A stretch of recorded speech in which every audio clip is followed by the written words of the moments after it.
Back to Tirupati Shri పెట్నాడు YouTube channel.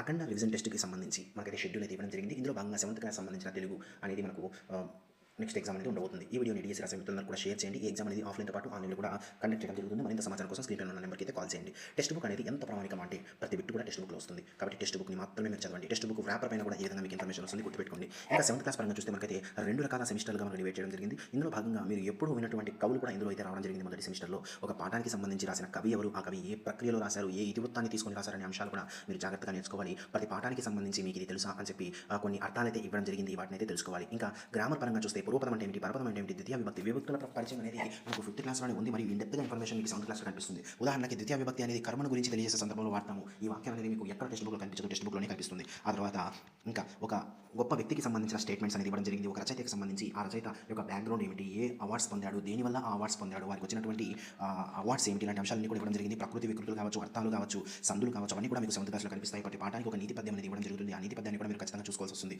అప్పుడు దాన్ని మనమైతే ఆర్డర్‌గా జంబ్లింగ్‌లో ఇచ్చినప్పుడు ఆర్డర్‌గా పెట్టగలుగుతాం. ఇంకా చిన్ని శిశువు అనే పాఠ్యభాగంలో శృంగార మంజరి అనే ఈ యొక్క పాఠ్యభాగాన్ని ఈ యొక్క రచన చేసిన వాడు తాళ్లపాక అన్నమాచార్యులు. ఇదే 7th క్లాస్‌లో మీకు శృంగార నైషధం అనేది కనిపిస్తుంది. అంటే ఆ రచన చేసిన వాళ్ళు వేరే వాళ్ళు. ఈ డిఫరెన్స్ మీరు తెలుసుకోవాలంటే ఈ పాఠాన్ని ఇన్ డెప్త్‌గా తెలుసుకోవాలి. ఇంకా మనం చూస్తే సందుల్లో ఉన్నటువంటి నిత్యం, నిషేధం, వైకల్పికం ఇవన్నీ కూడా మీకు ఇటువంటి పాఠంలోనే పరిచయం అవుతుందని చెప్పవచ్చు. ఇంకా మనం చూస్తున్నట్టయితే పద్యరత్నాల్లో పద్య పరిమళం అని ఉంటుంది. ఇందులో కొంతమంది కొత్త వ్యక్తులు అయితే పరిచయం కావడం జరుగుతుంది. రచయితలు చుక్కాకోటి వీరభద్రం సంబంధించి నగద శతకం, హితోతి శతకం రాశారు, గద్దల శామ్యూల్, జెండమాని ఇస్మాయిల్ ఏం రాశారు, ఆంధ్రప్రదేశ్ శతకం. ఇవన్నీ కూడా చాలా ఇంపార్టెంట్. ఇంకా మీకు ఇక్కడ ఉన్నటువంటి 9వ పద్యం అనేది ఎంత ఇంపార్టెంట్ అంటే గత డిఎస్సీలో చాలా సార్లు రావడం జరిగింది. కరమున నిత్యదానము ముఖమున సూనృతమా అని ఔదులం గురు చరణాభివాదనం మకుంఠిత వీరము దౌర్యుగమునన్ వర హృదయమునన్ విషదవర్తన మంచిత విద్య వీనునన్ సురుచిర భూషణ్లివి శూరులకు సిల్లేయపుడు.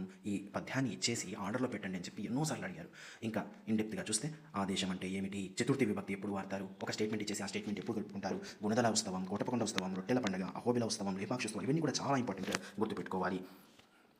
ఇంకా 2nd సెమిస్టర్ సంబంధించి చూస్తే కప్పతల్ల పిల్లి ఇవన్నీ కూడా ఒక రచనకు సంబంధించి, రచయితలకు సంబంధించి వాళ్ళ ఇన్ఫర్మేషన్ అంతా కూడా జాగ్రత్తగా తెలుసుకోవాలి. ఒక ఇయర్స్ ఇచ్చారంటే ఆ ఇయర్స్ అనేది చాలా ఇంపార్టెంట్ అనే విషయాన్ని అయితే మీరు గుర్తుపెట్టుకోండి.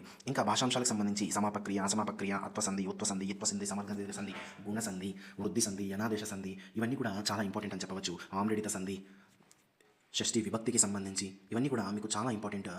ఇవైతే మీరు జాగ్రత్తగా అయితే నేర్చుకోవాల్సి వస్తుందని చెప్పవచ్చు.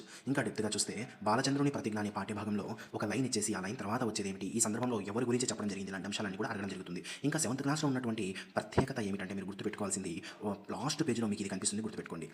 తొలి తెలుగు రచనలు కావచ్చు, తెలుగులో జ్ఞానపీఠ పురస్కార గ్రహీతలు కావచ్చు, ముఖ్యమైన దినోత్సవాలు కావచ్చు, ప్రాథమిక జ్ఞానం అదే త్రికరణాలు, చతుర్వేదాలు, వేదంగాలు, పంచమహామూర్తులు, పంచగంగలు, షట్చక్రవర్తులు, షడ్రుచులు, సప్తరుచులు, అష్టదిక్పాలకులు, నవరత్నాలు లాంటి అంశాలన్నీ కూడా ఇవ్వడంతో పాటు పొడుపు కథలు అంటే ఏమిటి, వ్యాకరణ పరిజ్ఞానం, విభక్తులు లాంటి అంశాలన్నీ కూడా ఇవ్వడం జరిగింది. చాలా డెప్త్ అని చెప్పొచ్చు. ఇక్కడ నుంచి మనకు చాలా బిట్లు వస్తాయని చెప్పొచ్చు. తర్వాత వీడియోలో మళ్ళీ కలుద్దాం. Thank you.